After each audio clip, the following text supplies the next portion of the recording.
Baik, bismillahirrahmanirrahim. Assalamualaikum warahmatullahi wabarakatuh. Selamat datang di channel Ciliwung Cyber.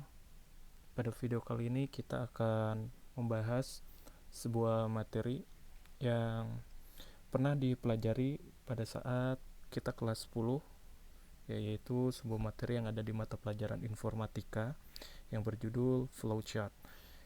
Pada materi flowchart ini kita akan belajar bagaimana sebuah proses alur ya dalam setiap kegiatan itu bisa kita catat atau kita bisa bangun menggunakan alur-alur yang dilengkapi dengan sebuah simbol-simbol yang dimana nanti fungsinya secara sederhana itu membantu kita agar bisa mengamati bagaimana berjalannya alur dari setiap kegiatan. Selain dari flowchart juga kita akan belajar sebuah materi yang bersandingan dengan flowchart, yaitu yang disebut dengan input proses output ya. Untuk lebih jelasnya maka silahkan ikuti materi ini, yang dimana materi ini disajikan dalam bentuk video untuk membantu kalian para kelas 12 agar bisa mengikuti pelajaran informatika yang akan diujikan di sumatif akhir jenjang atau SAJ. Yang pertama-tama ini adalah sebuah gambaran bagaimana input proses output bekerja. Dapat dilihat di sini, ini merupakan sebuah cuplikan dari contoh yang dimana kegiatan input, proses, dan output ketika kita ingin membuka aplikasi. Pada case kali ini kita sebagai pencontohan kita membuka aplikasi game, yaitu game Roblox. Nah, bagaimana prosesnya? Jika dilihat di sini, ini terbagi menjadi 3 tahap, yaitu yang pertama kita menuju ke bagian input. Pada input di sini diberikan keterangan bahwasanya kita ketika ingin membuka, ketika masuk ke bagian tahap input, kita tuh mengarahkan cursor ke arah icon sebelah sini. Ya. Kita arahkan cursor tanda panahnya ke bagian icon dari Roblox. Lalu setelah sudah diarahkan, kita mengklik aplikasinya. Setelah proses input sudah dilakukan, maka selanjutnya itu kita masuk ke tahap proses, yang dimana di sini dapat dilihat ketika sudah mengklik ke icon Roblox, dia memunculkan tanda loading, yang artinya di sini sedang memuat atau sedang menjalankan proses loading dari hasil inputannya. Nah, kegiatan ini sudah masuk ke dalam bagian proses. Lalu yang ketiga, tahap terakhir, itu ada yang disebut dengan output. Pada output di sini, output bertugas untuk menampilkan hasil yang diminta sesuai permintaan dari kita. Kenapa kita ingin membuka aplikasi Roblox? Nah, tujuannya kan untuk dimainkan, yang dimana hasil outputnya itu terbuka aplikasinya ke dalam halaman utama dari aplikasi Roblox. Dan ini cuplikan dari gambaran ketika sudah berhasil membuka aplikasi Roblox. Nah, ini sedikit pencontohan bagaimana input proses output bekerja pada kasus input proses output di aplikasi komputer, yaitu di sini sebagai pencontohan membuka aplikasi Roblox, yang dapat disimpulkan pada dasarnya komputer dalam pengoperasiannya itu selalu bekerja menggunakan metode input proses output. Untuk lebih jelasnya apa sih yang dimaksud dengan input proses output? Nah, di sini input proses output dapat kita singkat dengan istilah IPO. Dia merupakan gambaran data. Gambaran data yang masuk, yaitu udah masuk ke tahap input, lalu diolah oleh suatu proses yang masuk ke bagian tahap proses, dan terakhir dia menghasilkan keluaran atau hasil, yaitu masuk ke dalam output. Nah, ini semua bekerja ke dalam setiap aktivitas. Jadi di sini kalau dalam bentuk gambarannya dia berputar. Kita mulai dari input, habis itu masuk ke sebuah proses, dan yang terakhir output. Ketika kegiatan itu sudah selesai, maka bakal ada kegiatan-kegiatan selanjutnya yang kita bakal lakukan, yang dimana pasti akan kembali lagi ke input proses output, input proses output. Jadi ini adalah sebuah gambaran yang pasti bakal kita dapatkan gitu ketika kita ingin melakukan aktivitas di kegiatan apapun itu, khususnya membuka aplikasi pada komputer. Tujuannya untuk apa? IPO ini tujuannya untuk membantu kita memahami bagaimana suatu informasi dihasilkan menjadi dasar dalam membuat flowchart atau program sederhana. Nah, jadi flowchart itu berasal dari cikal bakalnya. Cikal bakal itu berasal dari proses output ini, input proses output, yang dimana kita perlu hal yang lebih mendetail dari sekedar hanya kegiatan input proses output. Kita perlu hal yang lebih mendetail. Nah, di sini kita akan lihat bagaimana perbandingan flowchart dan konsep IPO. Sebagai pencontohan, di sini ada sebuah proses login aplikasi. Ya, kita analogikanlah seperti aplikasi Instagram atau aplikasi lainnya. Yang dimana contoh, kalau kita mau login aplikasi menggunakan metode IPO, gambarannya dia itu hanya memerlukan aktivitas seperti ini. Itu masukkan email dan password. Ketika sudah selesai, dia masuk ke bagian proses. Ketika proses sudah terlaksanakan, maka menampilkan halaman utama dari aplikasi. Nah, ini merupakan konsep IPO, input process output. Lalu bagaimana dengan flowchart? Kalau flowchart, dia lebih detail, lebih kompleks, yang dimana di sini selain ada gambaran yang sudah disajikan secara teralurkan, di sini juga ada detail-detail seperti keterangan yang lebih lengkap. Dan juga ada simbol-simbol yang digunakan. Simbol-simbolnya berbeda, yang dimana setiap simbol juga memiliki sebuah arti. Nah, di sini dapat dilihat ada permulaan yang disebut dengan star, lalu masuk ke input email password, lalu masuk ke tahap selanjutnya yang bagaimana kalau email itu nggak terdaftar. Nah, kalau nggak terdaftar, masuk kemana? Tolong masukkan ke bagian tampilkan belum terdaftar dan akhiri. Tapi kalau misal email udah kedaftar, nah kita lanjut ke sini. Kita lanjut ke bagian tab sini yang dimana ditanyakan lagi apakah email dan password sudah sesuai gitu. Kalau misalnya nggak sesuai atau kutipan ada yang salah atau typo, maka tolong tampilkan email atau password salah dan akhiri dengan stop. Ataupun misalnya berhasil, nah, tampilkan Anda berhasil masuk. Habis itu selesai. Kita sudah mencapai tujuan kita, yaitu masuk ke halaman aplikasi. Jadi lebih kompleks flowchart itu dibanding konsep IPO. Sama-sama mampu menjelaskan bagaimana proses login dari setiap aktivitas atau contoh di sini aplikasi. Namun flowchart ini dia lebih mendetail. Dan untuk penjelasan lengkapnya, apa itu flowchart? Nah, jadi flowchart atau disebut bahasa Indonesia itu adalah bagan alur. Dia adalah sebuah langkah-langkah ya. Langkah-langkah yang disajikan dalam bentuk gambar untuk menceritakan bagaimana sebuah proses saling terhubung menggunakan simbol-simbol dan garis. Nah, ini tujuannya untuk memudahkan agar kita bisa memahami dan ngejelasin alur dari sebuah program atau sistem secara sederhana. Jadi lebih enak gitu ya kalau misalnya kita melihat bagaimana alur dari program berjalan itu kalau dilihat melalui simbol-simbol yang terarah gitu atau diagram-diagram yang dimana ini diagramnya disebut flowchart. Nah, biasanya digunakan untuk membuat alur dari sebuah program atau proses kerja. Jadi inilah tujuan utama dari flowchart. Nah, lalu ada poin lagi untuk lebih lengkapnya bagaimana flowchart ini dapat bermanfaat untuk kita.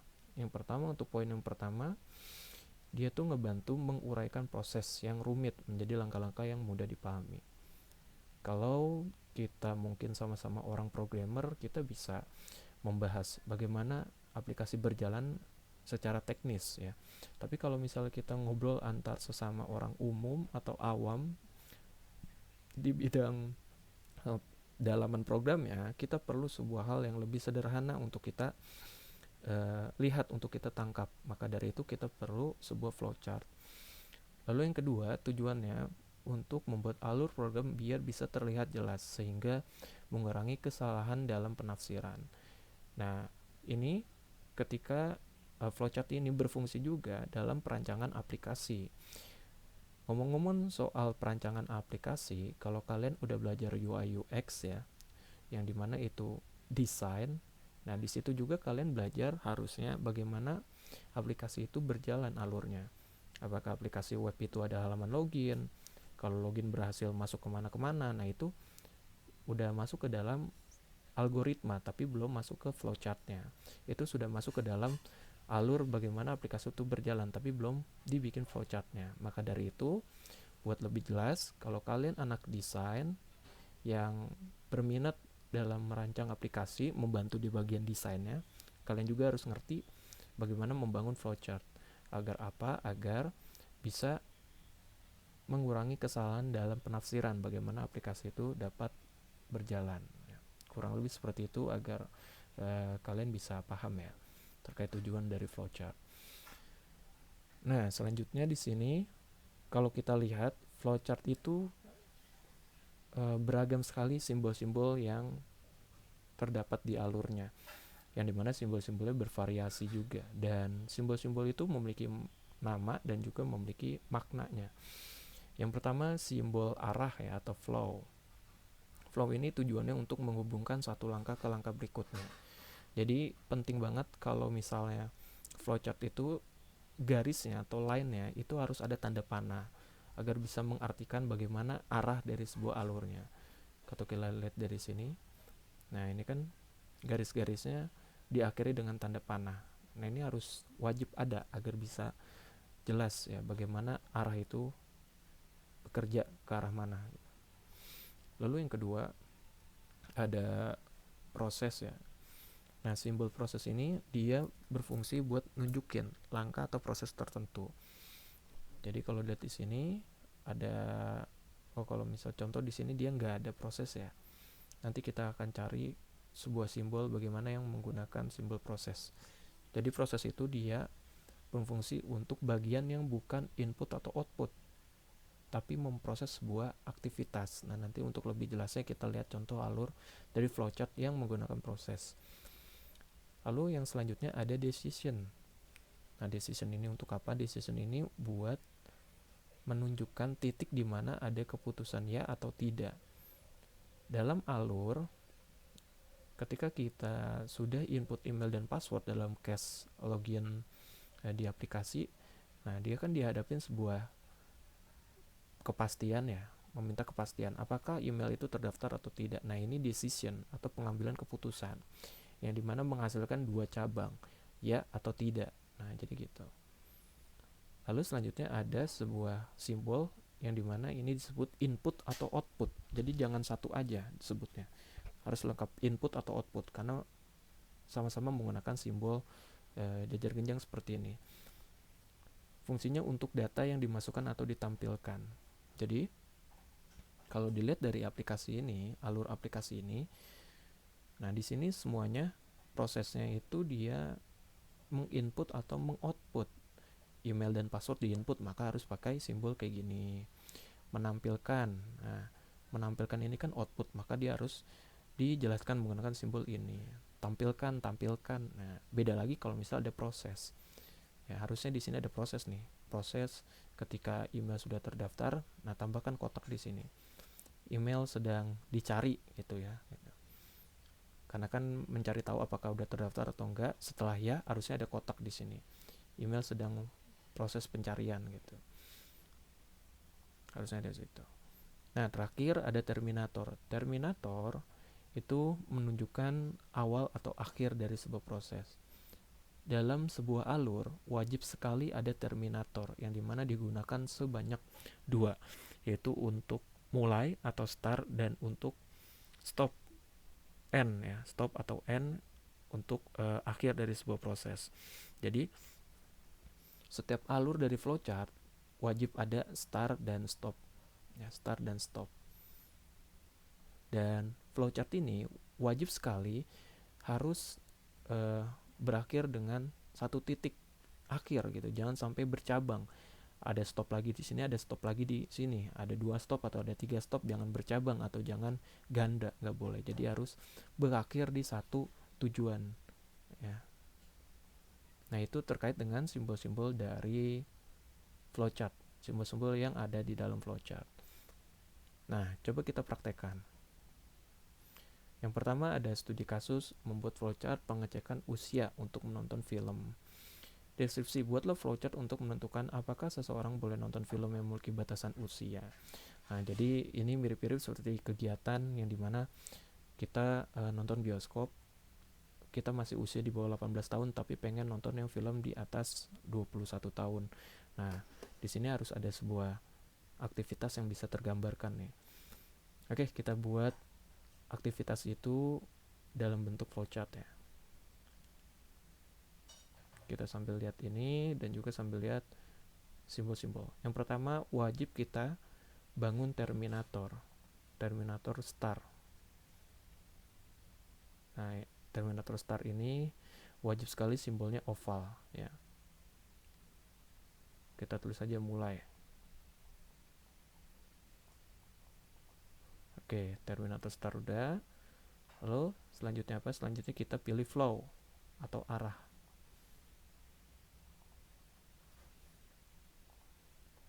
Ya, flowchart. Oke. Flowchart usia untuk menonton film. Nah, di sini ketika kita udah mulai start, kita buat input usia penggunanya gitu. Ya, lagi-lagi kalau misalnya input atau output kita menggunakan simbol jajar genjang. Benar gak sih ini jajar genjang simbolnya sebutnya? Jajar genjang. Oh, benar ya. Oke, jajar genjang.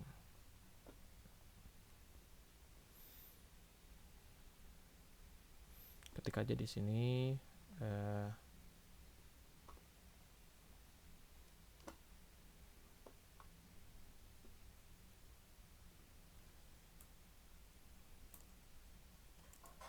input usia penonton.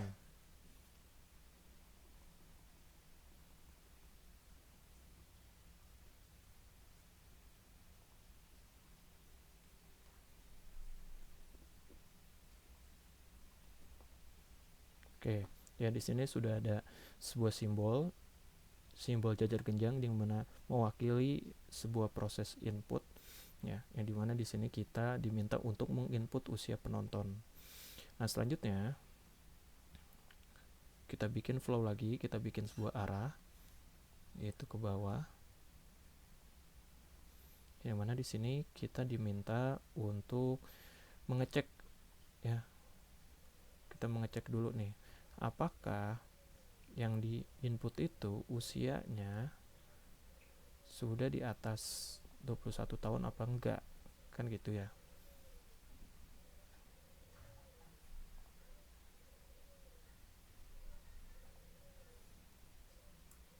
Apakah usia 18 tahun gitu, lebih dari 18.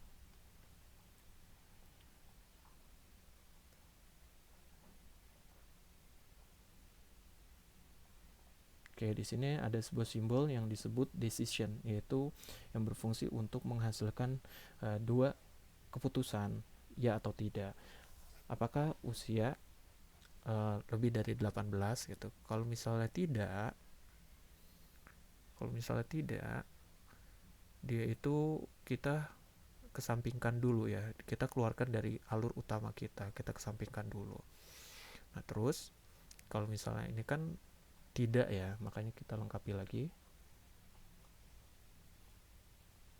Kita kasih keterangan tidak. Ini ya.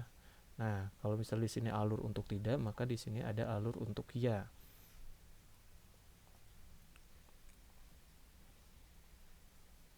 Oke, di sini ada alur untuk ya. Nah, kalau misalnya iya, kalau ya itu kenapa? Kalau ya itu kita akan arahkan ke bagian alur yang menggunakan simbol proses ya.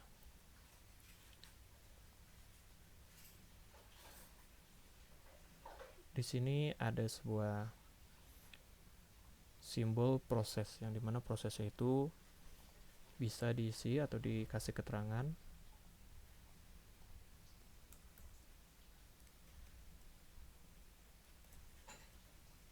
Proses usia. Nah, jadi di sini kita udah berhasil nih lolos dari pengecekan decision apakah udah 18 tahun lebih atau masih di bawah. Kalau misalnya enggak, kita kesampingkan. Kalau misalnya ya, kita lanjut ke bagian proses usia. Nah, maka dari itu kita bikin boleh menonton.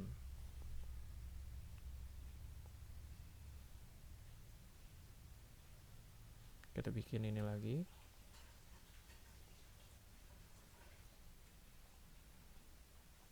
Kita bikin jajar genjang lagi ya.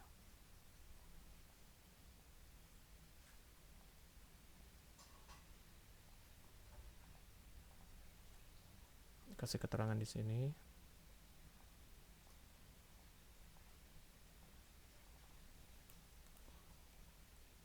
Boleh menonton.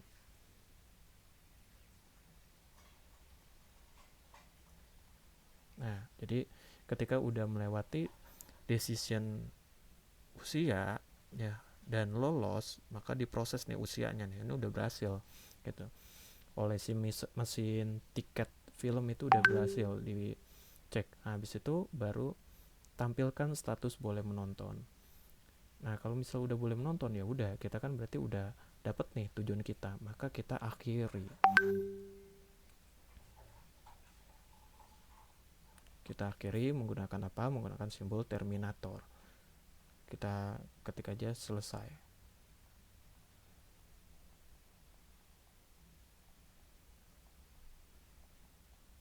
Nah, jadi gambarannya seperti itu ya. Nanti kalau untuk penugasan, saya harap bisa lebih bagus lagi dalam desain dari flow-nya, dan juga penjelasannya lebih kompleks lagi ya. Kompleks dan jelas ya.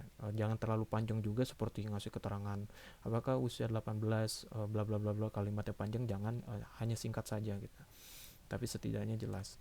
Nah, nasib ini bagaimana? Nasib ini sebenarnya bisa dua pilihan, yaitu kalian boleh kembali lagi ke sini, yaitu kembali lagi ke bagian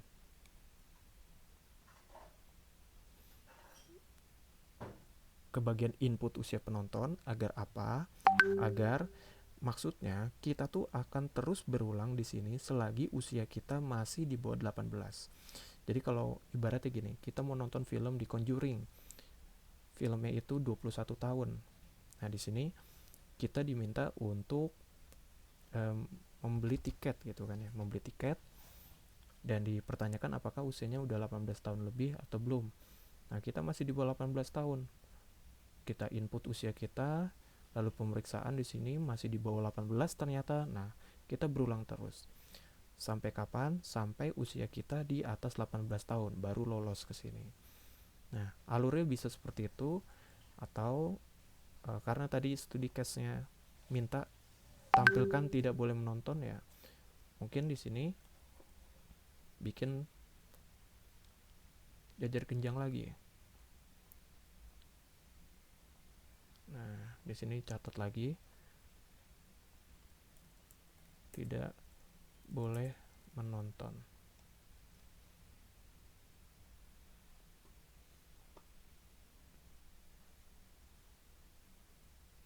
Nah, habis itu boleh nih kita akhiri ke arah seperti ini.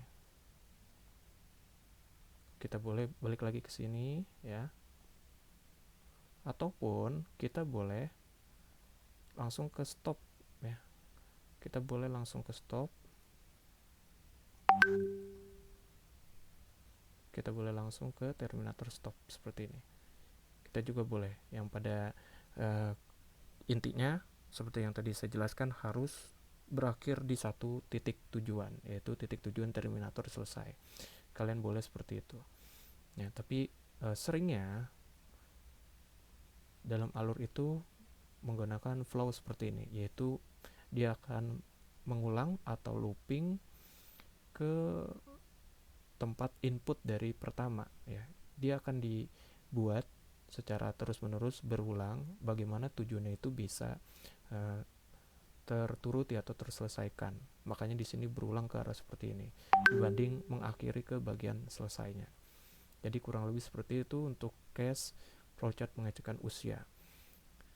Nah, di sini flowchart penentuan bilangan ganjil atau genap, mungkin kalian bisa latihan Dan juga di sini flowchart proses pembayaran barang, mungkin kalian juga bisa latihan ya di rumah ya. Nanti kalian kalau misalnya ingin latihan, kalian boleh di rumah atau pas di sekolah menjelang SAJ untuk persiapan bagaimana ujian SAJ informatika nanti diberikan soalnya, karena soal praktek nanti kalian akan diminta membuat flowchart dari sebuah kegiatan atau aktivitas.